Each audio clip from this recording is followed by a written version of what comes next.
Welcome to episode 17 of the Can You Geek podcast. Finally, really, episode 17. Yeah, Steve, you got it right this time. You managed to get there. I know as excited as you were to say 17, and I know we've kind of thrown people around because like the Stranger Things episode was kind of a surprise piece, and we described that last time about how when you talked to me about it, and you're like, hey man, San Diego Comic-Con's about to happen. I was like, oh. And we want to do a news episode before that. Yeah, you're smart to want to wait. And now... Yeah, because otherwise it would have been like 3 straight episodes of news. And I mean, I love how exciting the news are. And this has been a really strange year for news. I don't want to just be a news podcast. Right. But we are going to do 2 episodes for this and break it down. Yes, for the sole reason that, again, Marvel gets most of the love, and I hate to say it, but it just keeps happening. There's just so much going on with Marvel and things we want to talk about with that. So, breaking this down and starting us off with like a big Marvel update, and then we'll our second episode 18, will be our everything else from Comic-Con. Yeah, kind of boosting it in. Who knows? With from now until we record that, who knows what will happen. Yeah, and I'll be honest, in setting up that, like the links and the news for episode 18, I'm really impressed with what DC is doing, and we'll dive into that in episode 18, but this is a teaser. I'm impressed with DC. Very excited about it and excited to talk about it. So, as you know, for everybody out there, I recorded 2 episodes ago in Texas. I am now in Hilton Head, South Carolina, with my family doing a big old vacation near the beach and stuff. And, my family's been in full support. My wife, she's been amazing. They let me come down to the basement in this giant house that we rented all together. There's 9 of us in here. And we are loving it here at Hilton Head. I've never been here. They did this vacation a little bit ago, but I am recording now in South Carolina. So I've been in 5 different states this summer. I'm ready to be done traveling for a little bit and settle down, go back to college before our baby comes in November, and then I get to play the dad card. But here we are. Speaking of the dad card, a fellow father sent a little quip of what his son did today. So he's got his son for the summer. Split parenting, and he goes downstairs to get his son ready to, head off to daycare. And the son's like, Dad, my shirt's not cooperating. I'm going back to bed. I was like, that is priceless. I want to use that excuse that my clothes aren't cooperating. I'm going back to bed. My clothes don't work the way I want them to, so I'm just going to go to sleep until, they reset I'm going to reset the day. Yep. Yeah, they need to get a better attitude, and I'm going to go sleep it off until they do. Yeah, it just popped into my head right now. I have been laughing all day at that. It's been... Yeah, I'm actually prepping myself to go away for a week. So we're going to go to the sunny Okanagan up here in BC. It's going to be hot, and there's going to be 7 of us in a tiny 2-bedroom apartment. But I mean, it's going to be fun. It's a week away, no work, just family. So it sounds fun, man. It's going to be rocking. It is. It's always good to get a little vacay, a little away time. And here we are now talking San Diego Comic-Con, San Diego Comic-Con. It's the big one every year. The biggest news event, probably next to E3. E3 used to be huge. Actually, I would say Comic-Con's probably bigger now than E3. E3 is more gaming focused, and even then it's kind of dying off. To me, it blows my mind because we talked about it a little bit in episode 3, and I think we referenced that episode more than any other. And the reason is because it's just filled with so much that revolves around geek culture. But Kevin Smith makes a good point in that interview that we referenced there. And if you want, you can go back to the show notes for episode 3 and get that interview if you want to link to that if you don't know what we're talking about. And he talks about the evolution of Comic-Con. And it's really cool that we get to now have a cool podcast where we get to talk about our favorite things in geek culture. And one of the biggest events of the year is San Diego Comic-Con, where that used to start as like just a place where like some geeky gamers and mainly comic book nerds got together, traded comics. Like it was nothing but like the comic book mecca. And now Yes. now movies, entertainment, big stars, like multimedia, transitions. And Kevin Smith talks about it in that interview where he used to be the big deal, and now he's just lucky to still be invited, he feels, even though like Kevin Smith and nerd culture is huge, like Yeah. overall in the perspective of understanding how much influence Hollywood now has in San Diego during the Comic-Con event, because I that's still on my bucket list. I want to go. My Oh, and uncle's I'm 100% with you on that being a bucket list Yeah, item. and my uncle's gone plenty of times, and I'm very jealous. And one day I'd love to go and, just dress up and have fun. And Jess and I would love to be there, but we got the kid coming, and now it's kind of like, do we wait? Because I would Yeah. have liked to have gone and seen like Stan Lee and stuff, and now that he's passed and things like those things aren't an option. So it's one of those things now, just kind of like Disney World was. Like, I want to go to Comic Con, so I'm excited to see that it's become such a big event, and especially with geek culture growing and comic book movies becoming an even bigger thing, and with the U.S. and how much we export our media, like how important it Yes. is that our entertainment industry is like one of our biggest exports as the country, or the biggest, and we do it, and it can be argumented, but it's pretty much America does it best as far as entertainment goes, and we pay big for it, and our people love to ingest it just as much as they love to create it. And so it's really cool that even from the smallest thing, like two friends doing a podcast, all the way up to the big screen, right? Hollywood stars and actors and stuff, that's all culminating in this one space, this one place that is San Diego Comic Con, that mecca of nerdgasms and funness and just geek culture, really. And I mean, it's just incredible, just amazing stuff. And the fact that Marvel has gotten so big within Disney that they can be enough for us to just be like, yeah, one episode of One our whole episode discussion, of yeah, just it's Marvel. just Yeah. just talking Marvel, man. And it's a huge deal to think about that and like what that encompasses. So Yes. And I mean, it can't be a Comic Con without us talking about comics. So it's a perfect segue. You talking about how it started in comics and grew, and now it's everything. And I'll be honest, I got extremely excited. I think this was announced on the Friday, which there's not a ton of news that come out usually on the Friday of Comic Con. Is Marvel has now put Jonathan Hickman in charge of pretty much the entire comic world right now, especially for X-Men and Mutants. And they're relaunching that entire universe in 6 new books, all titled under one name, which is called The Dawn of X. And I don't know why, but I've even started to look up how to order this and how much it's going to cost to have it delivered to my house every month for all 6 series, because I am extremely excited. The artwork is incredible. The fact there's going to be 6 books, 6 completely different series of books with different characters, all being ran by the same brain and intertwining. And the fact that this coincides with them having everything under one roof at Marvel again in the cinematic world, it just got me really pumped and excited. And so it all starts with X-Men #1 this October. yeah, well, I mean, it starts with those 2 build-up books, right? Like that's the Yes. one thing they talk about is those. I think it's like the Power of 10, which is like Powers of X, but it's like it's pronounced Powers Yeah. of 10 in the House of X. So in the article you linked me, it was really cool to see it, and the fact that it's kind of hive-minded under one person it's almost like what you see with Kevin Feige and the MCU, right? Now you're putting this one person in, this baby X-Men. Like you think about Yes. our generation and what X-Men means to us compared to what it means to kids now.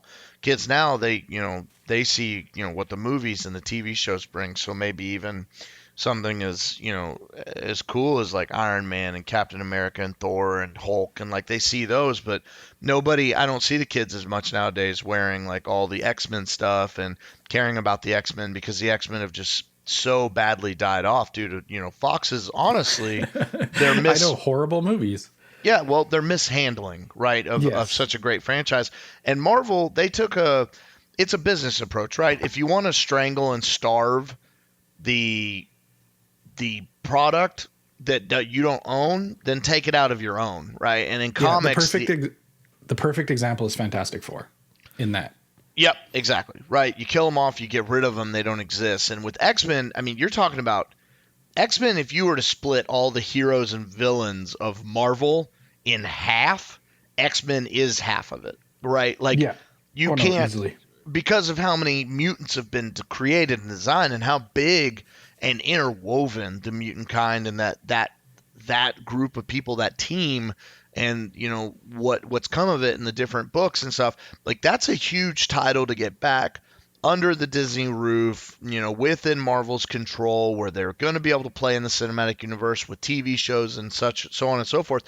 People get to fall in love with these characters again, these characters that we haven't seen done right in a long time.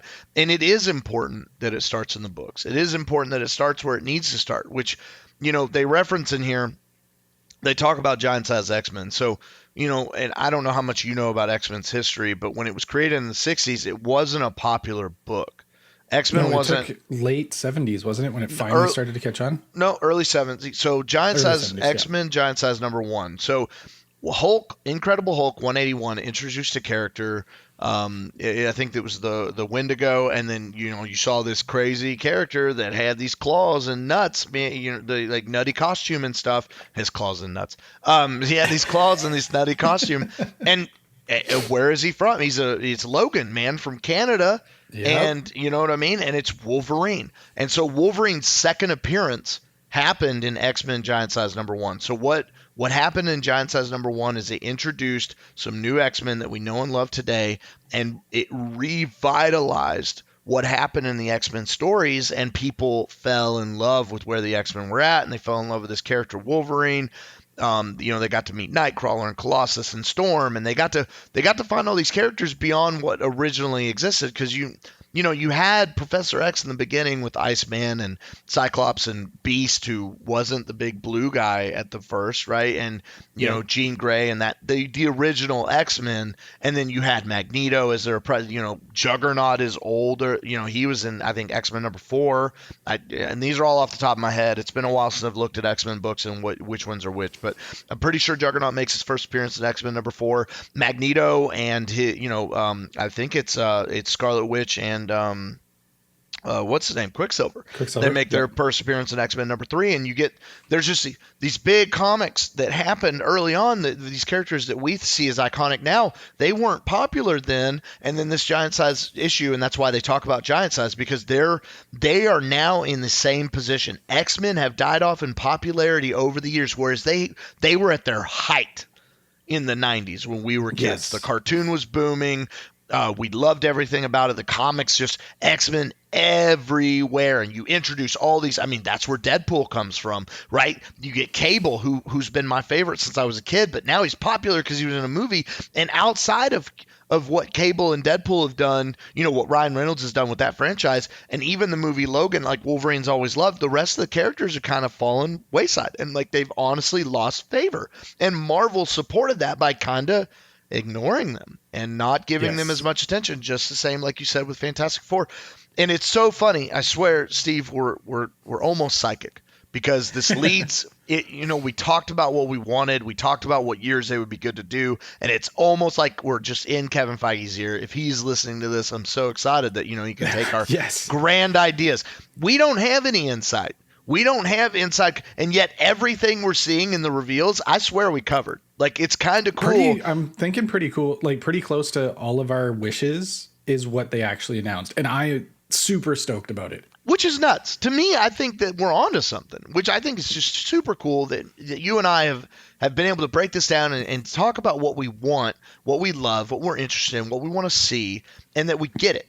You know what I mean? Yeah. We're spoiled in that way. And it also makes me really have faith in what Kevin Feige is putting out as a fan, because it's like, if what I'm hoping for and how I can see things envisioning going forward, because to me, like as a fan, like what I put out as like our predictions in those early on ones about where I could see this going, like with Disney Plus and the series is, and the whole, getting the mutants back and how I want them brought into the universe.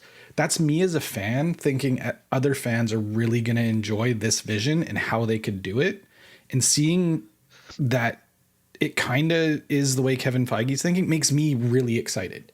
Yep, and what exactly what you're saying, like, and you're talking about Hickman, right? Like Hickman Yeah. being the brains behind what's going on with X-Men, and he talks about all the people he's had in the boardroom, all the ideas he wants, and very careful with what books he does and how he interweaves these characters and what they want to do with them. And I tell you, we're not sponsored by anybody, and but I will tell you, you were talking about getting your books, and I wish Yeah. that I wish I could get you books from America, because I'm telling you, my man Kevin Brown, he has the Boys of Summer comic shop in California, and I I'm intend honestly to. probably going to contact him and ask him how much it's going to cost to ship them to me every And month. well, I'm about to get a hold of him and say, "Hey, Yeah. man, I need these issues. I want the Powers of X, or the Powers of 10. I want Yeah. the House of X books. I want those in my hand so I can see where they're, because it's all resetting, right? It's Yes. everything's Everything. resetting, and Logan can't stay dead for long. So Wolverine looks like he's coming back in the X-Men series,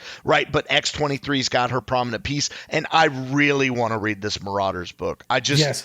So that's the other thing. So that is before we I know we're both super jacked about this, which is Yeah, amazing. right. We're just totally all over the place. So what I really like is X-Men #1, they show the cast of the X-Men and it's not the typical group that you expect. Like there is some. Yes, there's Jean Grey, there's Cyclops, there's No, Wolverine. not Jean Grey. No, Jean Grey Isn't that is Jean with Grey behind no, Cyclops? it is not. No, Jean Grey will be with the Jean Grey, I think, is with Excalibur. If I'm not mistaken. No, she's with X-Force. That's why I assumed it was the X-Force, same. yep. Yeah. Yeah, she's with X-Force. Oh, is she also with X-Men? Because I I'm sorry, thought I'm pulling up the article now, because I didn't get to so look she's at it. she's bottom left in the X-Force comic cover. Oh, well, yeah, that And makes I sense. They think put that's her with her Scott behind- Summers. I think that's her behind Scott Summers. Yeah. Yeah. But anyways, digress. It's not the typical group. Like it looks like it's Scott's brother, Havoc, in the background. It looks like Cable is part of it, like an old man Cable. No, that's Young Cable, believe it or not. So That one's Young Cable? Because I know yeah. Young Cable's in X-Force. No, Young Cable is in Fallen Angels, which I am super pumped as well. Yeah, so every one of these series, the only one I'm not as jacked about is New Mutants, I'll be honest. So you say that, but you know who came from New Mutants, right? You know who makes their first appearances in New Mutants?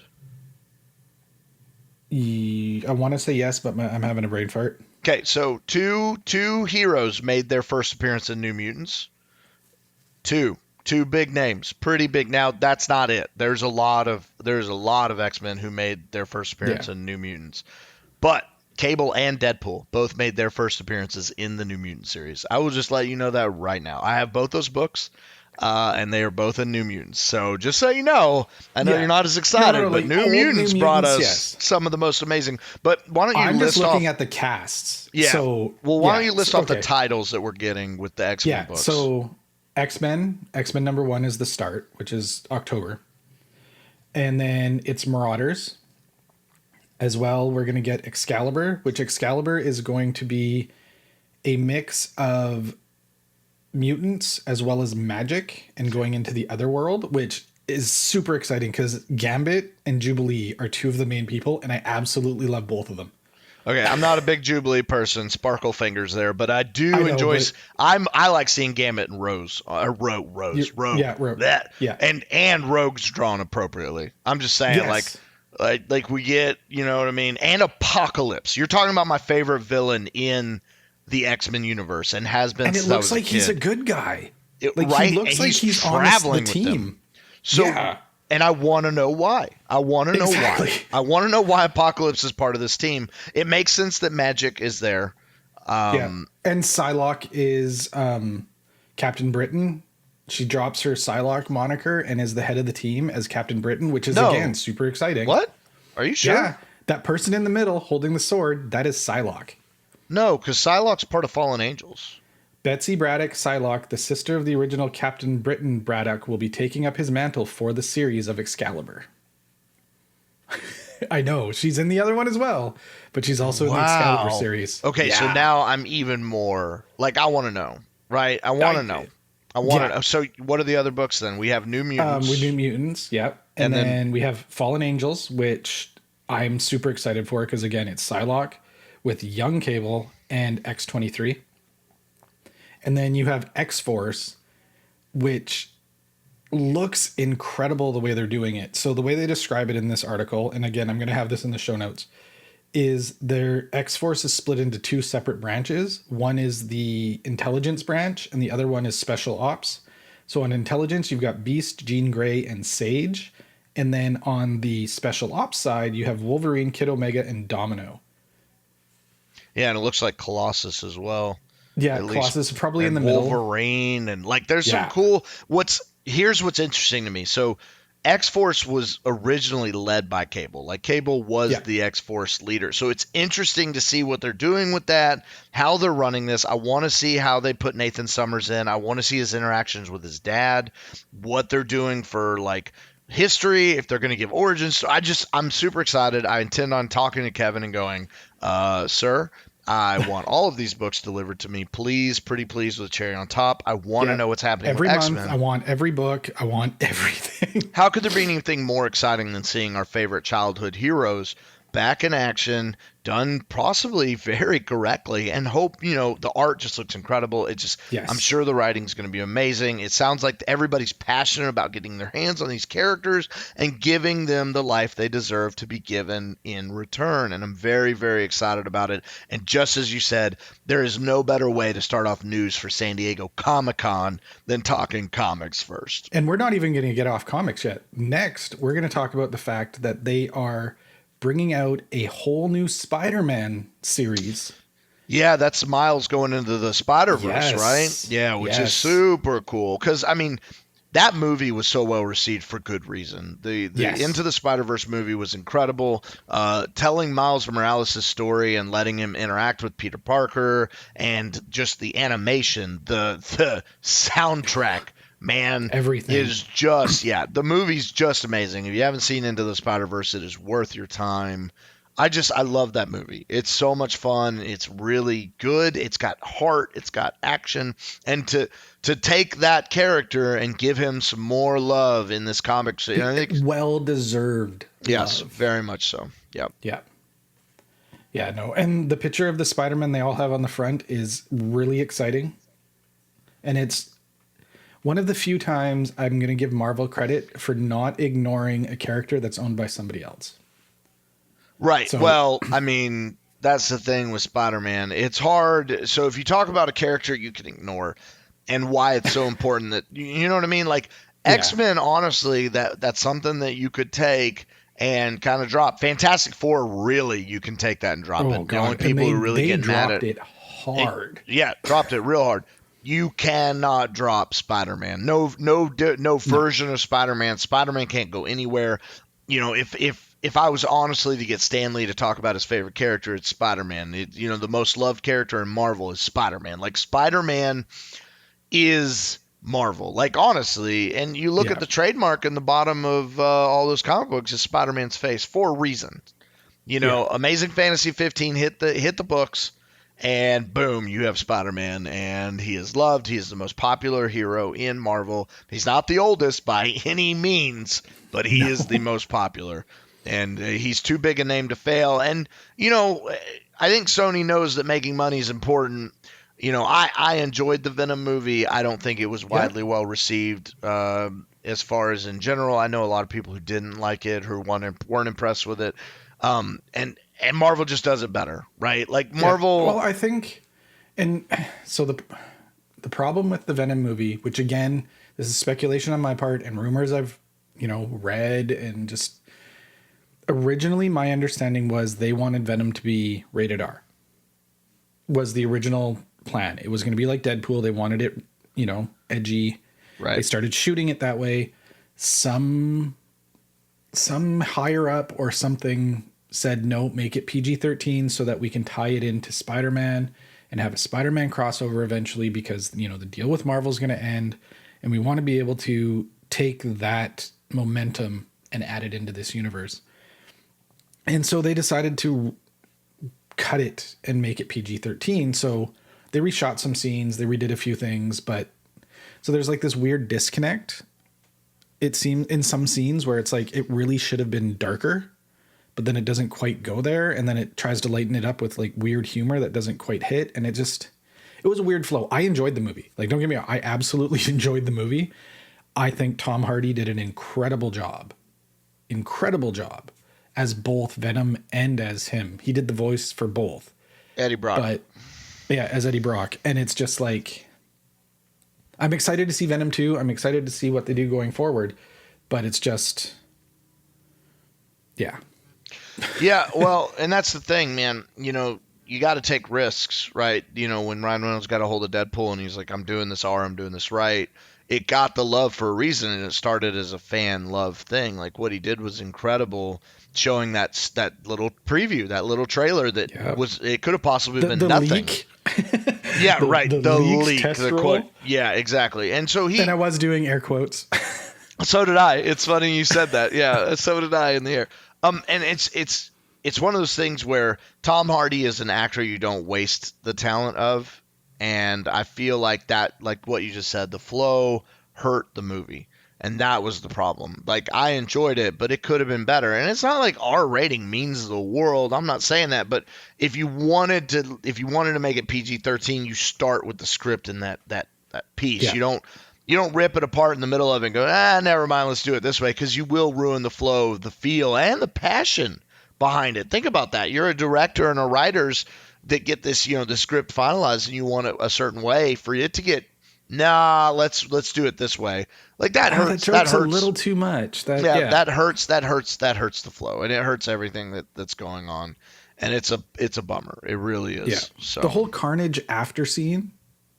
Yeah, and it's Woody Harrelson. So it's Woody Harrelson. Naturally, I'm losing my mind, because now I would get Tom Hardy and Woody Harrelson in the same movie, which to me is just that's a nerd And I'm boner. fully of the mindset that you can have a completely rated R movie for one character and have that character in another movie that's not rated R. Yeah, who says that he has to be like, just be smart writers? That's all you have to be, is just smart writers. But you go in with the intent of being a smart writer, knowing you came from an R-rated movie, coming into, if you want to do your crossover thing, come in being like, just make it smooth. It's easy to do. It's like I said when I was doing my wishes for how they bring Deadpool in, it's like Deadpool can break the fourth wall, so it makes him unique. But you can have him and come in and have him trying to drop F-bombs and then get beeped, and then him look at the screen like, yeah, I'm in a PG-13 movie, and then change the way he's behaving, and you don't take away from the fact that he's a rated R character. Like, there's ways you can do things. Like, you can be like, Venom's going to kill people, Venom's going to eat their heads. You have him do it off screen. You can have sound effects, but so you know what's happening, but you're not showing it, so then it's not rated R, but you still get the same effect. Sorry. Well, I was going to say, no, it's okay. You're making your point. I just... When you talk about like Britney Spears, for instance, do you remember the "If You Seek Amy," Seek Amy song, right? That's smart writing, right? And it's a corny pop song, but it's basically spelling, you know, you know what I mean? So if you seek Amy, come on now, like it's smart writing that's funny, right? And that's exactly what I think would be great. And it doesn't work as well with Venom for sure, but like that's the way, like you're talking about with Deadpool, that you could bring him in as he starts playing with words like that. He's like, oh, PG-13. All right, writers, I got you. Watch this. And just starts doing funny, you know. Totally inappropriate, but tasteful humor. That exactly. Fits. He's Shrek now, right? Like you talk about, I was just talking about with my father-in-law, talking about Shrek and how dirty of a movie those really are to adults, but how friendly they are to kids, right? Like you could just have Deadpool play this line, and he could even reference like something like Shrek and just have fun with it. Like, oh, you let a donkey talk about this, but you know what I mean? Like just, that's DreamWorks, so he couldn't, but you get what I mean. Like you could have fun. You could have fun with it, and it's a bummer they don't take advantage of that, and that's what writing's supposed to be. It's supposed to be witty, it's supposed to be fun, it's supposed to be intricate, in-depth, smart, and they could have done it, taken advantage of it, but they don't, and that's a bummer. So we'll see, because Ryan Reynolds is a hit, and I don't think Disney is going to lose money, right? And now he's kind of in a weird spot, right? Because he was a part of the other X-Men, but that's dead and gone. So what, how's he going to work it? I'm interested because I think his Colossus is amazing. For their budget, they did an incredible job with Colossus. I honestly can see them finding a way to retcon in Colossus and Negasonic Teenage Warhead and even Juggernaut. You can have Ryan Reynolds play Juggernaut because that Juggernaut was really, really well done. And it was Ryan Reynolds. And it was Ryan Reynolds. So you can bring all of those in without, I mean, you still have to acknowledge the other X-Men, and you can just, the fact that we're transitioning into it, it's fine. One of the movies they announced was, it's going to be a horror movie, but it's Doctor Strange into the Multiverse of Shadow, I think they called it. Yeah, so I don't know how I feel about that. Multiverse of Madness. That's what it is. It is a multiverse of madness. So you know how unwell I take horror movies. Yep. I don't do well with horror movies, but I can't sit by and not watch a Marvel movie. I just can't do it. And the fact that they're taking this horror is interesting because if you remember, and I don't know if this movie's still happening, if Marvel dropped it when they got X-Men back, when they bought Fox, because there was a line another one. Yeah, not the Runaways. No, it's the New Mutants. The New Mutants, yes. Yeah, that is supposed to still be coming. With Arya Stark. That actress. They had a ton of reshoots. It's supposed to still be coming. There's too much money spent on it to not have it coming. Yeah, but you would say that, but I mean, they ignored what Dark Phoenix was going to do. Oh, there's your clickety clackety. Get that keyboard, Steve. Hit that keyboard. Muted it. Make that keyboard. Do it. You ruined it. Get it. Muted it. Nobody would have known. Get that keyboard, Steve. Make it happen. April 3rd, 2020, it's coming out. The New Mutants movie. 2020. Okay. Wow. Really? In 2020. I'm interested. Yeah. So is this still going to be a horror movie? That is my understanding, yes. It's still going to come out the way that it was originally shot. Okay. I'm interested. It also has Charlie, I believe it still has Charlie Heaton from Stranger Things in it as well. He plays Will's brother. Oh, yeah. Yeah. So, I mean, they didn't announce a ton of stuff about Doctor Strange. All we know is it's going to come out May 7th, 2021. Elizabeth Olsen is going to be in it at some capacity. It's going to be a horror movie. Well, and it makes sense. It's going to tie in the multiverse. And that's a perfect segue into WandaVision. Yes. Because WandaVision is going to explain. So this is where we were wrong. So we were trying to talk about what WandaVision was going to be. And had Infinity War come out yet? I think Infinity War was out, but not. Oh, yeah, that's right. Endgame wasn't. Right. Yeah, and if you remember, we were speculating because we were trying to figure out, well, Vision's dead. So how are they going to do WandaVision? What time period are they going to do it? We thought maybe they would show them in Europe and do that. And this is where our speculation was a bit off because we had no idea how they were going to do it. But they're saying that Vision's coming. Yes. But they don't say how he's going to be in it yet. Yeah, because it takes place after Endgame. Yeah, so speculation. My guess is they're going to finally show what Shuri did in the lab. Like she downloaded his consciousness or something and was able to save it, and now they're going to bring him back. It's the way I think they would do it. They could do it some other way, but I like that though. I never thought about that. That's super smart. Like she is like the most brilliant person, especially now that Tony Stark's gone. Exactly. And she did something right before they got into the lab.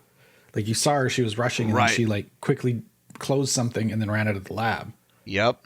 So you're thinking that's where Vision's going to cut. That makes perfect sense. And it's interesting because, Doctor Strange and the magic he messes with, Scarlet Witch is on his level, right? And yes.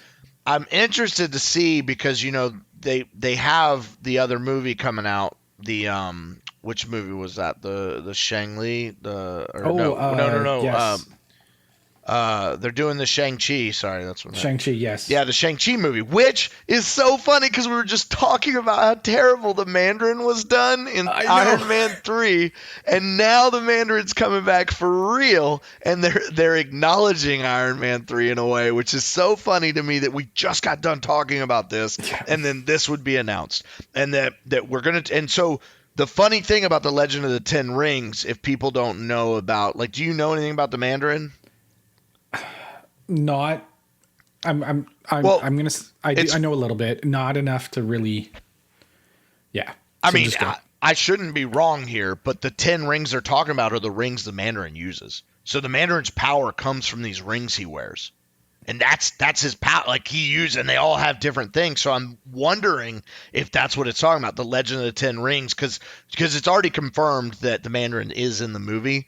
So Yeah. maybe that when Shang-Chi and the Mandarin fight or what, like it's talking about the Legend of these Ten Rings. Maybe it'll talk about how the Mandarin acquired them and those powers that he has. So I'm very very interested to see how that works in, what they do with it. I don't personally know the actors that they're casting for this. Like, I don't know them from anything like that I've watched. Yeah, I looked up the main guy. He's from Canada. I don't think he's from Vancouver. Okay, That's. I think I might have seen a movie with him in it, but nothing. but I mean, Nothing really. yeah, but it's cool because all that's going to connect, I guess. And they've got Doctor Strange happening in the Multiverse of Madness. I'm just with that movie coming out, I'm wondering if they're going to finally bring, because Iron Fist and Doctor Strange have a very close relationship. Yeah. So I'm interested because, and it's funny, this is all segueing so interestingly, because if you think about Iron Fist and those It's like other we shows, scripted it. right? Yeah, it's almost like we're planning this. So let's talk about Blade. And Yes. the reason I bring that up is because of who they're casting as Blade, and it's the man who played Cottonmouth in Luke Cage, right? Yes. So it's like, does that entire Netflix universe no longer exist now? Because that's weird. It really, really is. Yeah. So I don't know. I don't want to butcher the guy's name, but I'm gonna butcher it. I think it's Mahershala Ali. that sound that was how I was going to pronounce it myself. Yeah. So as Cottonmouth, let's talk about Luke Cage for a minute. Yes. I started watching Luke Cage, right? This is when it came out, right? So I haven't, Yeah. and this is where people in Nerdland are going to hate me a little bit. I have not watched anything on Netflix since Luke Cage. So I haven't seen the I last can half save of you season. there. I have Well, watched every single episode. So of yeah. all of them. And here's the thing, right? So I stopped watching. So let's talk. So Mahershala Ali plays Cottonmouth in Luke Cage. I cannot tell you how, like, because I already liked the actor who played Luke Cage. I thought he was great. And then you have this guy come in as Cottonmouth. Their screen time, every time he was available in that show, I was impressed. Then he dies. Then the stupid, dumb Sister. crap.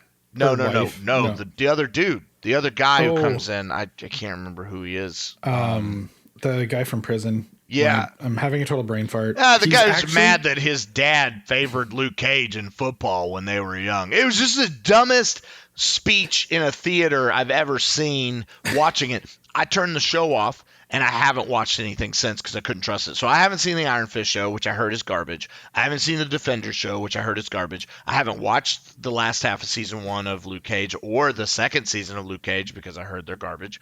I haven't seen Punisher, which is shameful because I heard it's amazing. You need to watch Punisher. Yep. I'll be And honest, then- you need and- to watch Punisher. And then Jessica Jones, I haven't seen season 2 or 3, and I heard both of those, especially season 3, is incredible. So I'm losing my nerd card a little bit because I haven't watched them. Honestly, I just keep rewatching The Office and It's Always Sunny and Bob's Burgers because that's just what I do when it comes to television.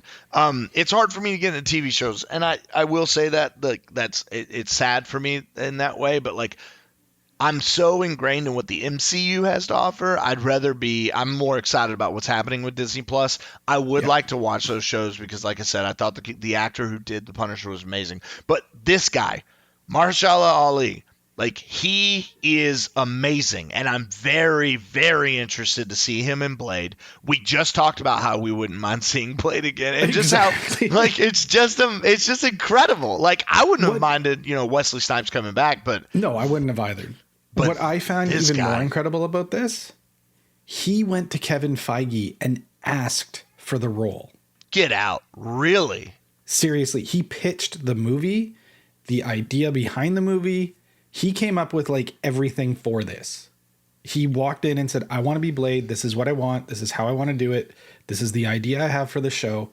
And Kevin Feige, from what they've said, was like If we can make it work, yes, 100%. And then next thing you know, they brought him out on stage, and in 2022, we're getting a new Blade movie. I was expecting Blade to come out on Disney Plus. I didn't even think it was going to be a movie, but this is going to be an actual movie. And I'm excited. Incredible. Yeah, and I'm stoked because this dude can act. He is an incredible actor. He's an Oscar winner. And him as Cottonmouth was he knows what he's doing. I'm very excited that he brought and how much do you love an actor who wants to put that kind of passion into a project? Like, that's big. Yeah. Right? So he's going to do the character right. He's going to have fun with it, and we're going to see a Blade that's amazing. Like, I'm excited about it. It's going to be great. Yes, and they can bring in quite a few characters through that movie too, because Blade interacted with quite a lot of different characters that they're just getting access to. And it's going to be great. Like, honestly, the Fox merger it makes the MCU better. So it completely makes the MCU better. So we've been talking about movies. Around. Well, I know, and we're bouncing around. We can't stop, though. We can't stop talking about movies. No, I'm movies, not going to stop. But there's one in particular I have to talk about. Do we want to keep going movies, or do we want to jump and do the Disney Plus series first and then come back to movies? We will, because the one movie I want to talk about the most is the one I want to talk about last, and it's the one we're both most excited about. So which one I'm talking about. Yes, so we're going to jump back to the Disney Plus stuff. So they released more information about Falcon and the Winter Soldier, which will be the first one we get on Disney Plus for the MCU TV shows. Yeah, which I was actually surprised it's not coming out until fall of next year. I was assuming it was going to be closer to launch, like maybe a spring title. Yeah, and did they say, well, we'll get into that in more research later. I think an updated Disney Plus thing, we'll talk about it as we learn more. I'm excited that we got onto Disney Plus when we did, and I'm excited to see the other news that's coming out with it, and the fact that we're getting dates. But in Disney's defense, right, in what they're doing and planning for Disney Plus, they want longevity with that program, right? And Netflix you saw all the money they lost because they keep jacking up the prices, and we talked about that. We talked about how much it's going to hurt them because these other things, like, you think about having Disney Plus and Hulu both in a package together, like, that can't be like that's. And now you add in HBO Direct or whatever they were calling it, the Warner Brothers one. Yep, and we'll get to that, right? We'll talk about that next time, and that wasn't San Diego Comic-Con news. That was actually original news. No, that's just news in That general. was news. That's actually what started our wanting to talk about the news stuff, because it was a big DC thing. But with Disney Plus and what they're revealing, you have to with what we're getting in the fall, we're getting all those movies unvaulted forever. We're getting a lot of big content with everything. And it's just, why not let their fan base grow and then start giving us these shows for sure in, some sort of order that, that gives us time to absorb what we get in, from Disney Plus as we subscribe, but to look forward to these shows as they come. So it didn't surprise me that it's not coming later. From the looks of it, and what I really, really like about it, what makes it more intriguing, is these shows fit into the timeline for the MCU now. Right. This isn't like what Agents of S.H.I.E.L.D. was. This is or like the Netflix series is. Right. Like, this is full on Marvel controlled. They're going to tie together. There's a reason why they're being released in these orders. Exactly. They're true to what they've been doing in the MCU. Again, the genius that is Kevin Feige's plan overall in his control of this universe and how he's going to fit it all in and what his plans are for that order and what he's going to do with it. It's very exciting stuff. Yeah, the first series we're going to get is Falcon and Winter Soldier, which comes out after, might as well just talk about it now, Black Widow. Yep. So Black Widow's the start of Phase 4, and that is May 2020. And there is some really great casting in that I am super excited for. We get Taskmaster, man. Taskmaster? But in all honesty, that's not even my most exciting part of it. Oh, what's the most exciting part for you? For me was David Harbour, a.k.a. Hopper, playing Red Guardian, which is the Russian version of Captain America. I think that is going to be amazing. And if they do the comic version, he actually was the husband of Black Widow at one point. They could do so much. So again, Taskmaster. So I love that you're excited about that. I don't know anything about that, but I do know things about Taskmaster, and that I'm very, very stoked. I'm interested who did they already say they're casting for? It doesn't look like that was announced, because the main ones they announced was Florence Pugh as Yelena Belova. Yep. And then And they David showed Arbor, a fight scene for that, right? Yes, they did. Yeah. Yeah. And then Rachel Weisz is going to be in it in a unconfirmed role, which we don't know as well. So, Yeah, David Harbour, I mean, the guy's incredible. He's just a good actor, and he's growing. It's funny because my original interaction with David Harbour, and a lot of people don't know this show, is Newsroom from HBO. And if you haven't watched Newsroom, it's a 3-season show that got it was one of those shows that just died because Game of Thrones was so popular, and it ended earlier than it should have. But you want to talk about a show that just Jeff Daniels kills. Olivia Munn shows that she is way more than the old geeky G4 or whatever it was called TV show actress. She can act and acts incredible. And like we're just talking about, the man David Harbour's in there, and he's great. He's a supporting role, and he's amazing in it. And it's just all of the acting in that show is great, and it ends great because they got to end it their own way, which I thought was cool. But that was my first. So anything he's gonna do, I'm excited about. I know he kind of got crapped on for the Hellboy stuff, so it's good to see that he's getting another chance to run a role as in a comic book movie, and as big as it is to be in the Black Widow one. Now, this takes place before Infinity War, right? Yes, this is after Civil War, but before Infinity War. I'm going out on the ledge. I'm guessing. I have a feeling that Hawkeye is going to make an appearance in this movie. It wasn't announced, just because the movie was shown to be taking place in Budapest. And it was an ongoing joke between the two of them that they remembered Budapest very differently. It was in the very first Avengers movie. Yeah. And it was in the later one. I don't remember what the other one was. But the Age of Ultron one?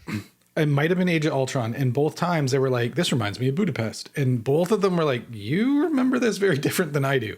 And this is set in Budapest. So I'm hoping it ties into that, and then it can tie into his Netflix show.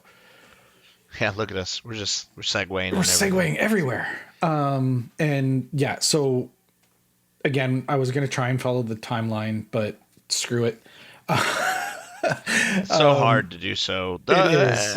We'll figure out timeline when we'll figure it out, but it's okay.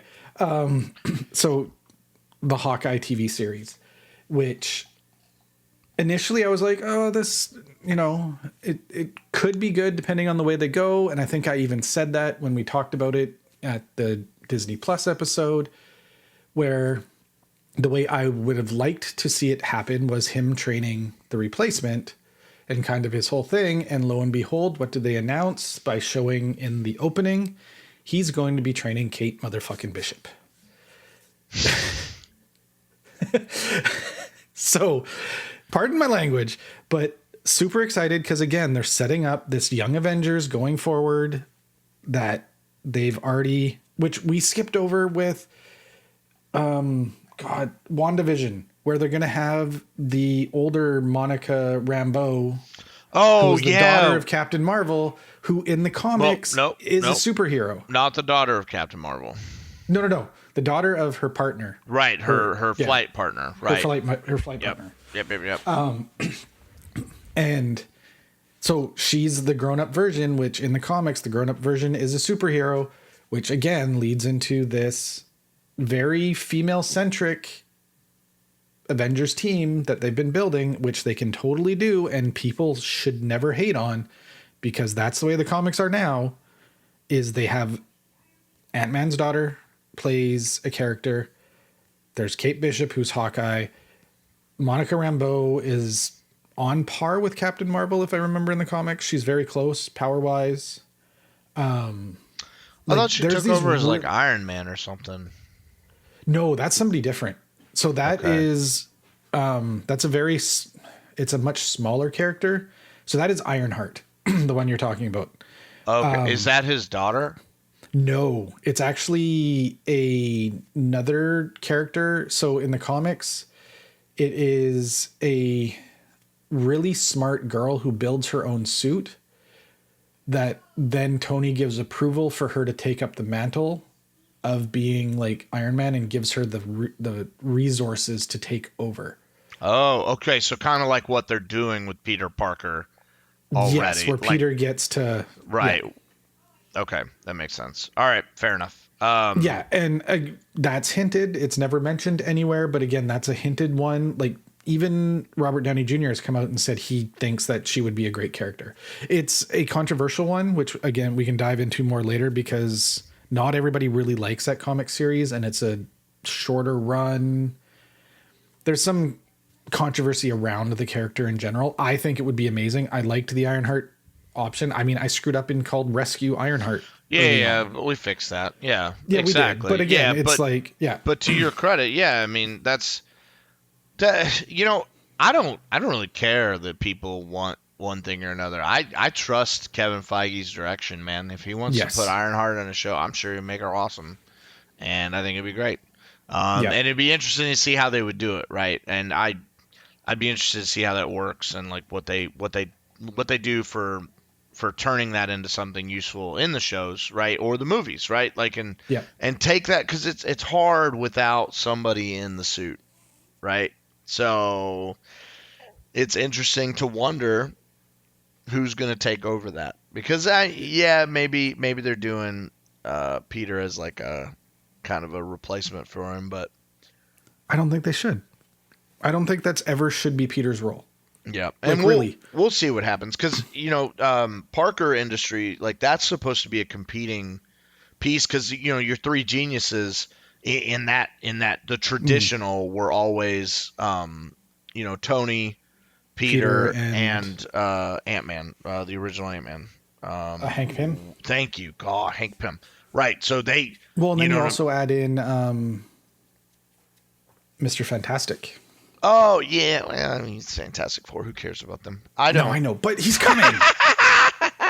He is coming. Fantastic Four is coming back. You got what you wanted, man. I love the way that Kevin Feige did it. So, again, we're jumping all over the place of the way that they did the Hall H presentation. Who needs direction? Who needs directions? We can just wing it. We always wing it anyways. But yeah, it's always happening. They go through all the announcements. They get all of this crazy applause, and then Kevin Feige's like, shit. I forgot to tell you about the Fantastic Four, and I forgot to tell you about X-Men. And he's like, oh, well, I guess we'll talk about it another time.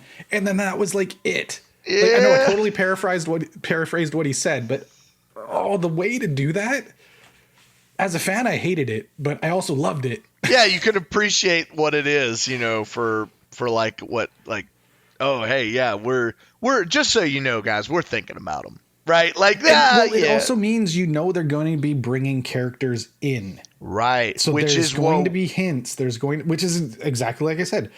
Yep. Bring freaking Silver Surfer in, and so now let's talk about. No, I want to save that for last. So, okay, I'm going to backtrack us. Sorry for the flow, everybody. I'm getting too excited, and I'm going to skip over stuff. So I want to go back. Way to lead, Steve. Yes. So Loki's TV series. Oh yeah, let's go to Loki. Yeah, let's that go sounds to Loki. Fun. Which, I mean, it's awesome that they're bringing Loki back. And again, everybody speculated, how are they going to do this? What are they going to do? He is dead. He is dead. This is the 2012 version that took the Tesseract and created his own timeline and messed everything up from Endgame. Which will be hilarious and exactly what you thought it would be.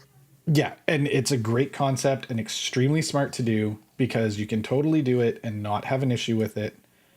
I'm just going to make sure I'm not missing any other stuff. And then we talked about there's the Eternal movie. Oh yeah, the Eternals. Which the casting for that. Whoa. Oh, whoa. Yeah. Whoa, Nelly. Woo.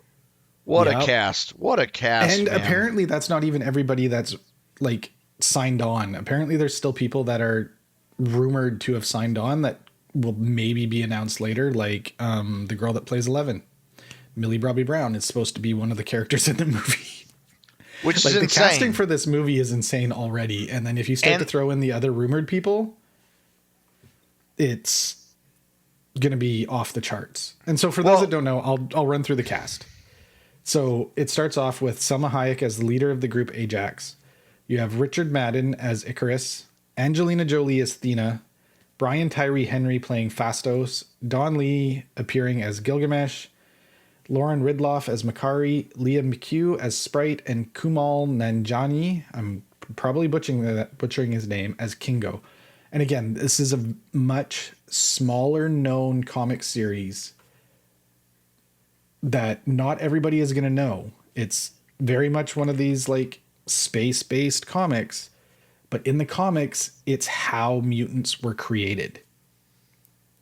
And Like, they're considering it like the MCU prequel, yes, right? So, yes, which they've already proven with Captain Marvel, they can go back and do very successful with the, you know what I mean, like a placement piece of the past, and still make it, you know, worthy of the. And I'm interested to see what kind of genius goes into the writing with this, the casting of it. I never mind seeing Selma Hayek in anything. So No. yeah, It's going to be really interesting to see how they retcon in some stuff, because they're going to have to bring in how mutants are brought into the universe. yeah, So it's going to be really interesting how they do that. And it's going to be great because apparently they're also like one of the big bads is Thanos's uncle, grandfather, father. Like it's the Titans that the Eternals defend the Earth against. It's really interesting. I'm really excited actually for that movie. I'm not giving it the time it deserves. yeah. Because they didn't really announce a lot with it, and that's the hard part, but it's going to be really good for those that don't know a lot. It's going to be really interesting and set up a lot for the future. Yeah, I mean, I'll be honest, I don't know a lot about the Eternals other than, you know, that they're really, really powerful, you know, early beings, and the fact that the Celestials set them up. I mean, it's a big deal, right? Yeah. It's going to be cool to see these people in these roles, and it's going to be interesting to see what they do with them. I'm excited about it. Yeah. Yeah. And So then, I mean, movies that are going to do really well that I don't think we need to spend a lot of time on because they're going to be great movies. It's Black Panther 2. yeah, and they breeze by Black Panther and Captain Marvel too. I think those are as well as just going to be hit Guardians 3. movies that just do things that well, right? Like, Yeah. Guardians of the Galaxy 3 again. yep. It's just going to be an amazing movie that they didn't really pay a Now, lot of yeah, time and to. now So Yeah, now yeah. that Gunn's back in the pilot, you know, the driver's seat there, I'm happy with that. So I'm excited to see what they do with it, and then we'll have more to follow on that for sure. Yeah, and that's going to come after he has to finish Suicide Squad. So Okay, he yeah. has to finish that first, and then they'll do Guardians 3, which... So there's one more thing I want to talk about before we get to the one that we've been both itching to talk about. Well, we have two more things I want to talk about. Did we talk about the Falcon and the Winter Soldier? Briefly, but not really. So yeah, Okay. okay. So there's three things technically we need to talk about. Well, I'm So- excited with Falcon and the Winter Soldier because we're going to get to see Falcon in the Captain America Captain uniform. America, yes. Going to be really cool. Now, I've had some debates with people on this subject. Funny enough, I can't believe it. A lot of people are angry that Cap just gave his shield to Falcon, but I just want everybody to know that's how it happens in the comics. Like he passes it down. He gives it to Falcon. Like technically, the Winter Soldier has carried this shield in the comics. Right, It but that's what has makes this happened. so cool is like you get to see that dynamic between those two and what they can do together and like that relationship, and I'm extremely excited about it. And we get to get Zemo back from Civil War, who Yep. I guess they're going more traditionalist with this comic book version. I'm very excited to see what they do with that because I think it's going to be a cool series. I think it's going to be a totally really neat do, series. and I could honestly see them having, like I've said before, both of them share the shield at times. Right. Like there's no reason they couldn't do it. There was a very interesting sort of theory I watched a video on recently about why Cap gave it to Falcon instead of the Winter Soldier and why Bucky was okay with that is we don't know what Cap did since he went back in time. What if he was the one that got Bucky out after Civil War? Like old Cap was helping Bucky get healthy and recover and figure out who he was, and knowing that in the future he's going to be giving the shield up to somebody and basically prepping him through all that time while he was recuperating him, basically saying, you know, you're still my brother. I still think you could be worthy, but like there's still this dark side of you that you might not quite be ready. And so I'm going to give it to Falcon in the future because he doesn't have that side. And it was a really interesting concept.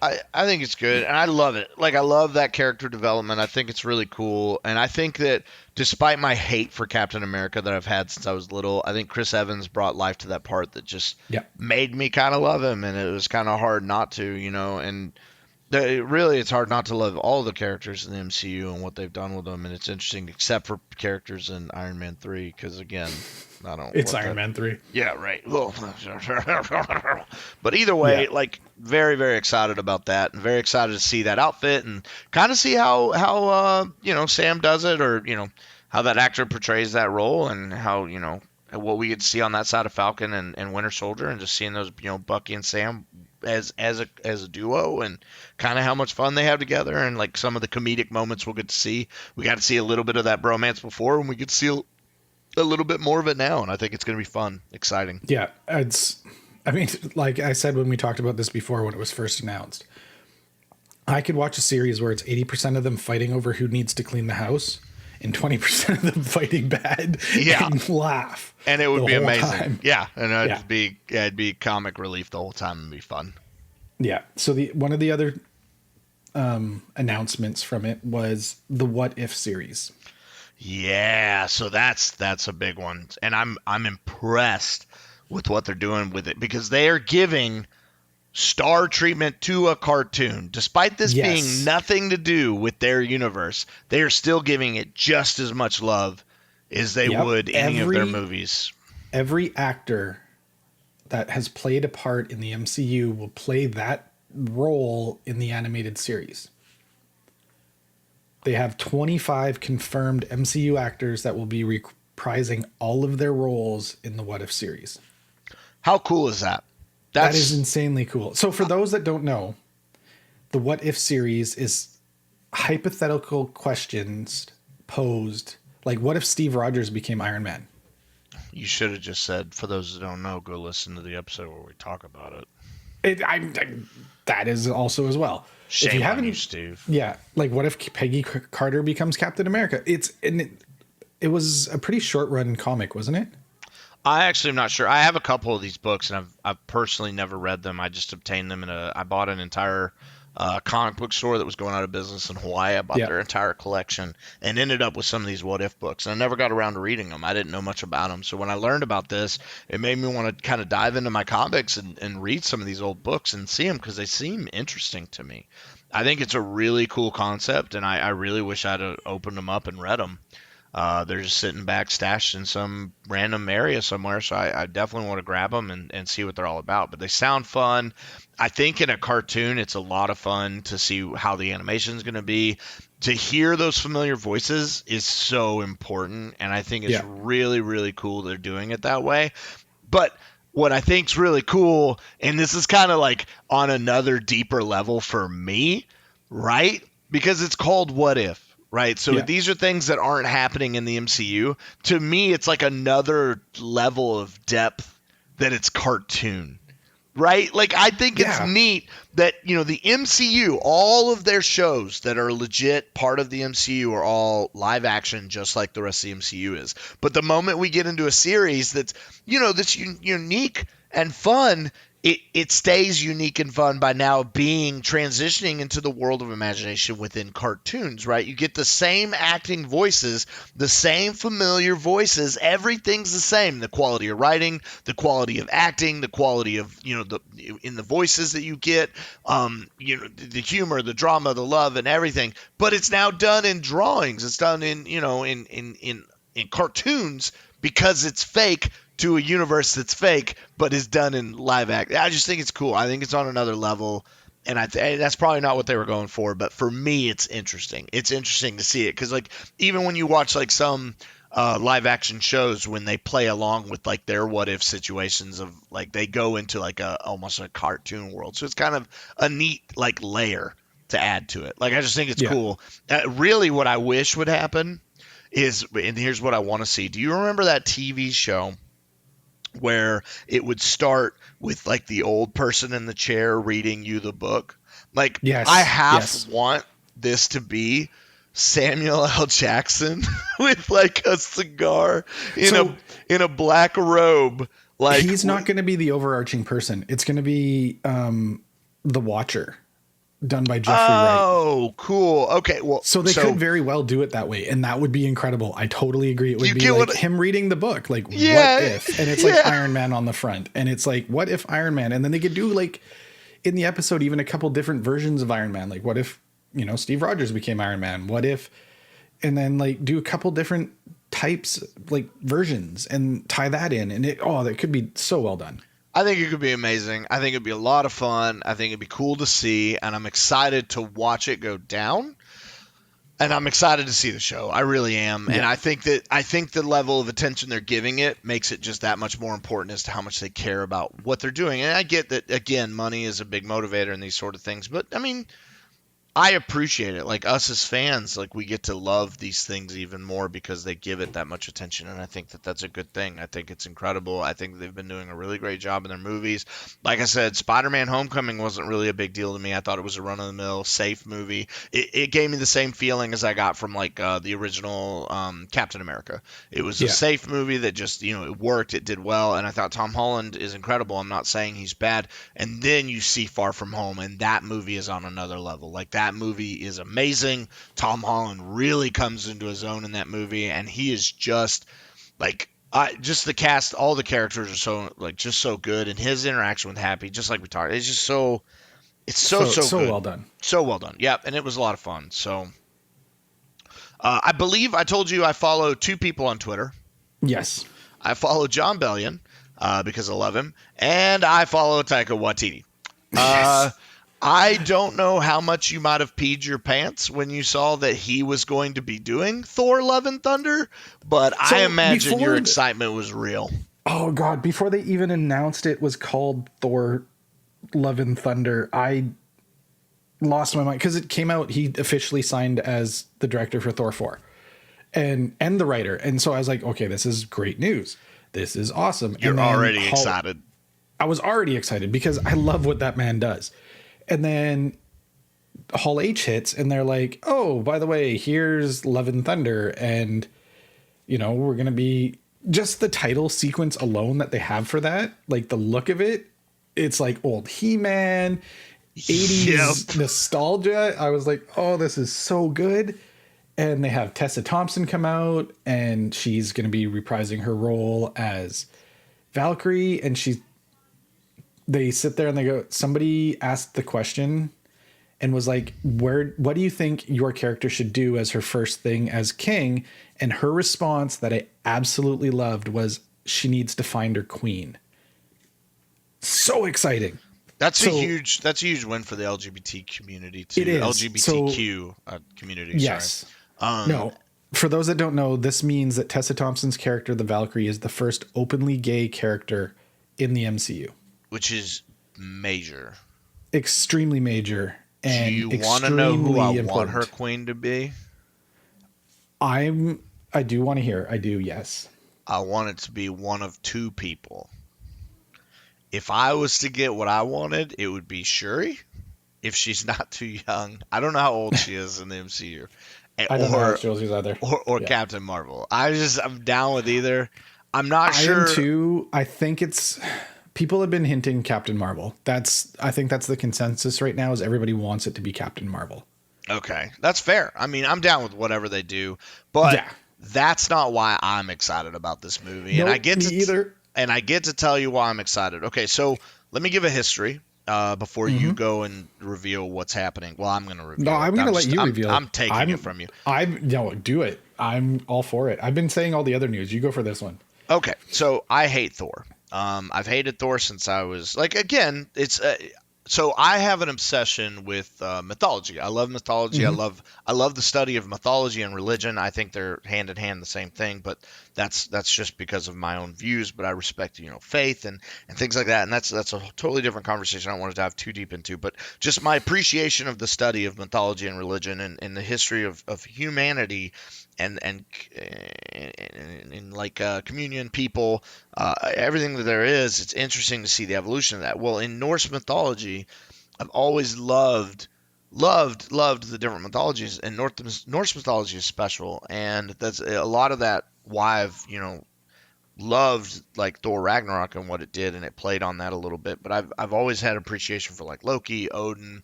I've liked other characters. I've always liked the Valkyries. I've always liked the story of them in Valhalla. I've always hated Thor. I hated him as a kid. Nothing to do with the comics. But when I hear Thor in the comics, then right, I'm like, well, that's dumb. I want nothing to do with it. I am possibly the dumbest person in the world, and I'm going to tell you why. Okay, so if you want to talk about Thor, Thor has a pretty extensive history in Marvel, as far as like how far he goes back, right? So Yeah. when it comes to him, he was first introduced into a comic called Journey into Mystery 83. Journey into Mystery was the series. He was introduced in issue 83. That was in August 1962. There is a more important character to me that was introduced in the very next issue, Journey into Mystery 84. Now, I used to own this comic, and this is where I'm a dummy because, like I said, my words are, I used to own this comic.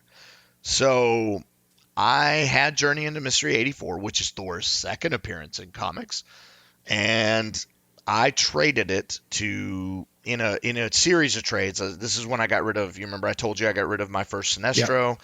I also got rid of my very first Galactus and Silver Surfer book. But this was also in that trade. I really wanted Spider-Man 300. I wanted the first appearance of Venom. I got some other things like the first appearance of Poison Ivy, first appearance of Elektra, backstory for Dark. Who did I get? Anyway, it doesn't matter.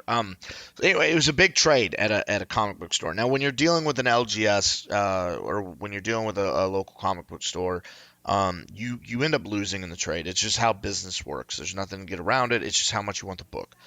Yeah. I traded this really nice condition version of Journey into Mystery 84. It was very beautiful.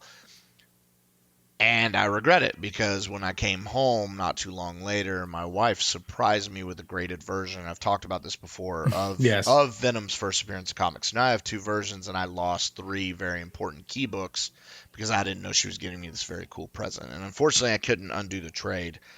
What's done is done, and Jess couldn't have known that because she gave me a more beautiful looking book, but I most likely will never get my hands on another Journey into Mystery 84, especially after this announcement. And I know I'm going long-winded on this, but I just have to explain how much this means to me.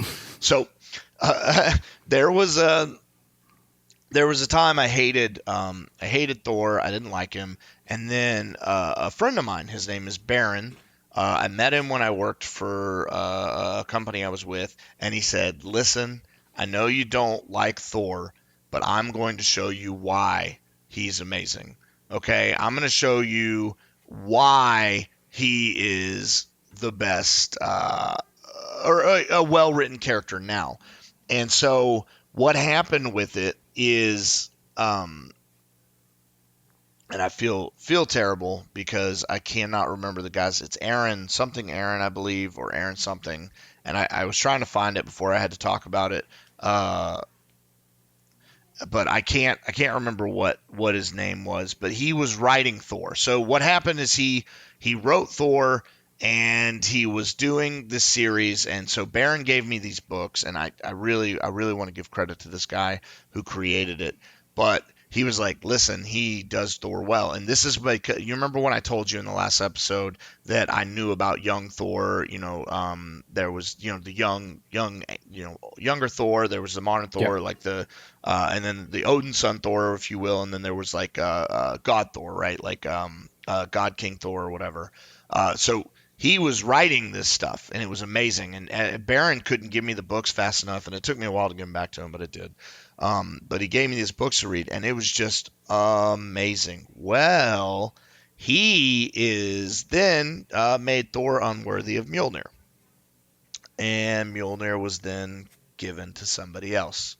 And the reason I brought in Journey into Mystery 84 is it's the first appearance of Jane Foster. Now, people know who Jane Foster is because she was played by Natalie Portman in the original Thor movies that came out years ago.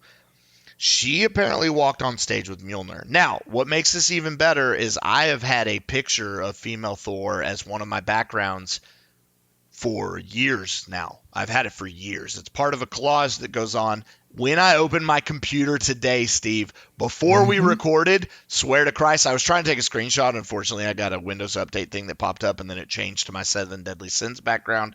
But I wanted to take a screenshot for you to show, but it was my female Thor, Jane Foster as Thor, which isn't revealed at first, right? You don't know who female Thor is, and it's the same writer who created this. And he brought her in, and she becomes Thor. She becomes William Mjolnir, and I think if you break down the story, I haven't gotten to read all the books yet. I have the entire series, though.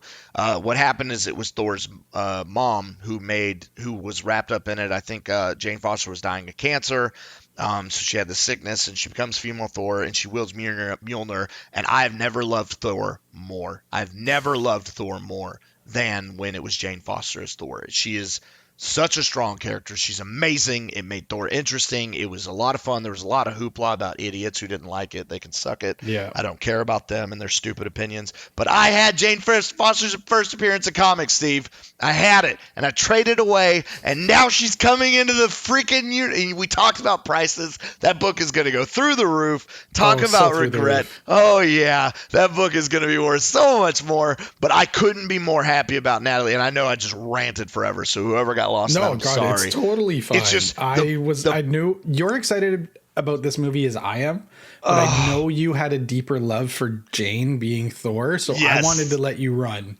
I'm so excited. I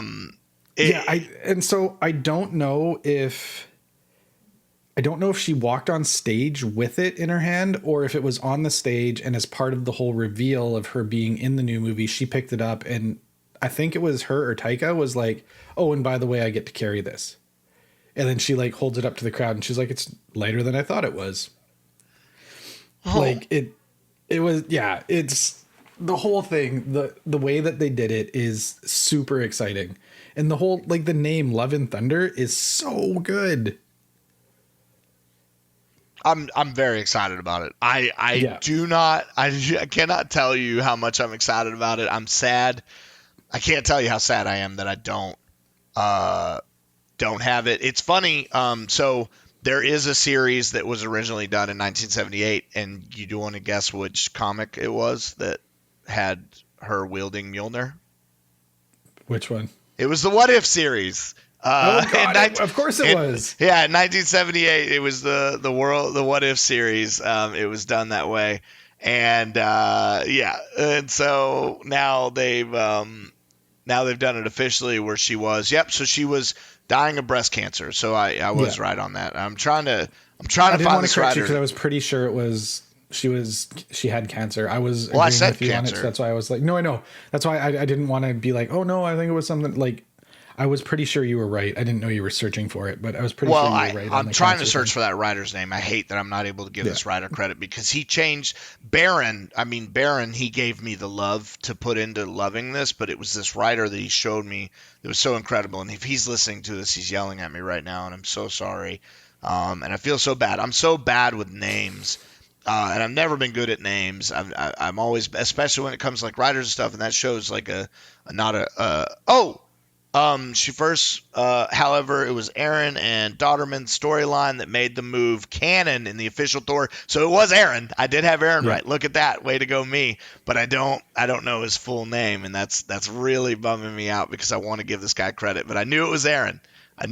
His writing of Thor, Jason Errane. God, here we go. Okay, there you go. Yes, Jason Errane and artist Russell Dodderman. Not to be clicky clacky. Well, I don't clicky clacky because it's my laptop and it doesn't do a lot. Yeah. But there it is. I have it. I remembered Errane. I'm impressed and that's my name, so it's kind of sad that I wouldn't remember it. But anyway, his name is Jason Errane. The artist that did it was Russell Dodderman, and I can't tell you how much it meant to me when Baron showed me these books and let me read his comic. You know, he let me have his collection to read, and just the love of thunder, the love and thunder of Thor, thunder, and just how much I was in love with Thor in the books, and to see it transfer over and him to be able to make, Jane Foster into Thor, and how much that was. I regret trading that book, but I really if I was thinking about who I wanted more, it was a dumb mistake.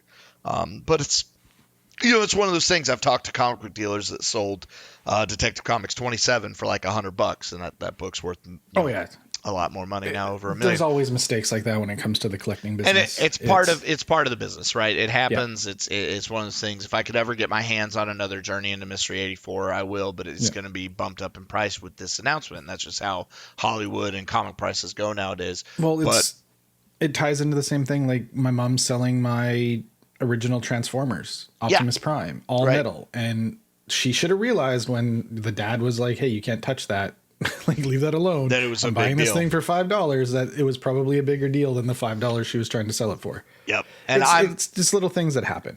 And I think I think that while this is super exciting and stuff, it's really the brains behind Taika Waititi and his role, and Chris Hemsworth and what they've done. Specifically with Ragnarok, the fact that, it's just like why you trust James Gunn to continue to do Guardians well, right? Yeah. Why would you? Yeah. And Taika Waititi, I mean, he made Thor what it is with Ragnarok, and honestly, he saved Thor. He honestly saved Thor. I don't think we would have got Fat Thor if it wasn't for it. Like, honestly. And what's so cool and what I think is really neat is, so they did Ragnarok. And they did it as like an 80s theme, and they were clearly, seeing some things that James Gunn was doing right with Guardians, and what was popular, Stranger Things, right? That kind of 80s vibe, and they took to it, and it was popular. So it couldn't have been more appropriate that Thor just naturally ends up with the Guardians of the Galaxy, and then naturally that he would continue on this 80s path, because that's where the cosmic, you know what I mean? Yes, exactly. To me, it's righteous. It's just so cool, and I'm excited about it. I'm excited about all the announcements. I think Thor is going to be my favorite movie. Love and Thunder, clearly of the Phase 4 of MCU. I honestly, it's going to be. So for those wondering, because we were jumping over the timeline. Oh yeah, Love and Thunder closes out Phase 4. It is the last movie of Phase 4. Now, is Guardians 3 going to be considered in Phase 4, or is that Phase 5? It's going to be Phase 5. Good, so I don't have to compare the two. That's fantastic, because that would have been the only contender for me. And from my understanding is Thor will be in both. And I believe one of them takes place between the other, and they had confirmed which one it was, and I don't remember right now. Well, think how much like as an actor, how much fun Chris Hemsworth having now. Like, he gets to be a part of the silly part, right? He doesn't have to do the serious crap anymore. He gets to be part of the fun part of the MCU, right? Like, I just think it's so cool. I'm excited. I'm excited to see what's happening. I totally agree with you on that. Yep. And the other thing with it is, this is speculation just before we close up our Marvel episode, is there's a very big comic book character that is coming back into the Marvel universe now since the whole Fox merger, that is very big in the Thor universe. And it's the person I speculated to be the first character to introduce mutants to the world, and that's Silver Surfer. Silver Surfer and Thor have a long-standing friendship in the comics, and even a rivalry in the beginning where they fought each other. And it could be a very cool way to bring Silver Surfer in. Just a hope and a prayer and a love of a character that you hate. I found it. Okay, so there's a book. I've talked about a lot about collecting books and stuff and what's important. There are books that are important not for the story, but sometimes for the cover art. And it's funny you mentioned Silver Surfer, because the Silver Surfer number 4, 25-cent book, is a very, very high-priced book, because the cover is Thor wielding back Mjolnir, attacking Silver Surfer from the air, and it is a worthwhile book because of how famous that cover art is. And it's just so funny you bring that up, and it would be a great – what better way to bring in Fantastic Four than just start with and Silver Surfer doesn't have to do anything with Fantastic Four in the beginning. Like, absolutely, he doesn't have to do anything with Fantastic Four. Because what does he care about them right now, right? Galactus has no interest. He might not even be Galactus' herald. I don't know if he was in that storyline, if he was his herald yet. I assume he probably was, because, of the timeline. Yeah, it's Galactus had already been do it. Yeah, and Silver Surfer had already been introduced in Fantastic Four far before that book had come out. But either way, like, Silver Surfer and his interaction with Thor would be interesting. I think it would be fun. I think it'd be a cool way to bring that character in. As I've told you, I'm not a big Silver Surfer guy. But I mean, if he's coming in Thor: Love and Thunder, or even like a fifth Thor, as long as Chris Hemsworth will ride it out. I'm excited about all the character development. I'm excited to see what Taika Waititi does, because he's hilarious and he's working with a great crew. Valkyrie, what she's going to do, and Natalie Portman. I mean, those are two strong female roles that I'm Extremely strong. Super excited to see come back with Natalie Portman and her it's Jane Foster. Oh my, I can't express how happy and excited. And it's cool because, right, she gets a redemption story. Chris Hemsworth got his redemption story in in Ragnarok, right? It's cool to see that she gets to redeem Jane Foster in better Thor. It's almost like we could just ignore 1 and 2, and like that was just the infancy it's like of Iron Man stupid. 3. It just gets ignored. Yeah, it gets ignored until they make a better movie that does better things with it. And I'm excited about that. That's going to be cool. I'm excited to see what Marvel's doing. There's a reason we get to just talk about it for an hour and a half. It is the best. It's going to be fun. It's the biggest for sure. Yep, it really is, and I'm stoked about it. And so with that, if you want to reach us, I am at CanYouGeek on Twitter. He is at Southam Designs. You can hit us up on Patreon, Can You Geek Podcast, Facebook, Can You Geek Podcast, Can You Geek Nerds is the group. All the loves, Thank you guys for listening. We're 17 in, and some of you are still here, and that's incredible. So yeah, we love you for that. Thanks for your patience. I know we go on stupid tangents and say silly things, but you're still here, and we love you for it. Keep up with the support. Exactly. We love the feedback we get, man. We get a lot, and we get a lot of positives, and we get some, hey, you need to work on this comments, and we try to take those to heart and try to make it happen. So keep on keeping on. We just want to make a better show for you guys. Yep. Later, nerds. Later, nerds.